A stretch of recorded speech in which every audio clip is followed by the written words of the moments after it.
Dr. Manjunath, I want to come to you, and this is slightly a bit personal because it's a woman-to-woman conversation, and the fact that screening of breast cancer has become so important now worldwide, and the mortality rates of it is so high, especially if we also talk about data in India. Was there a push that kind of gave you a step in the right direction to get this to India? Yeah, breast cancer is a major issue, especially this month is Breast Cancer Awareness Month, right?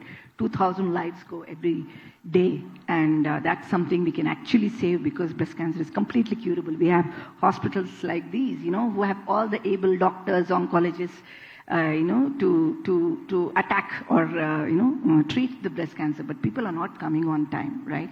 So this, I just want to take that 1 minute to do the awareness piece for October.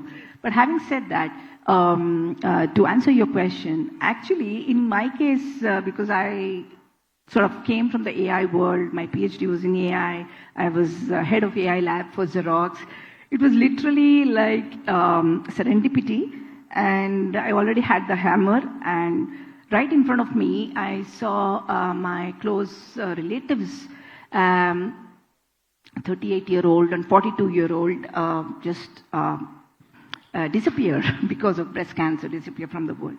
So when this happened at such young age to my relatives, I just saw this at close quarters, and I said, why can't we, I'm trying to solve the problem of so many issues in Europe, US as a multinational lab director for AI. So why can't we solve this problem? So I looked at it as a problem that was in front of me. And then the hammer actually I had was, that is like the lab I was leading was AI and so on.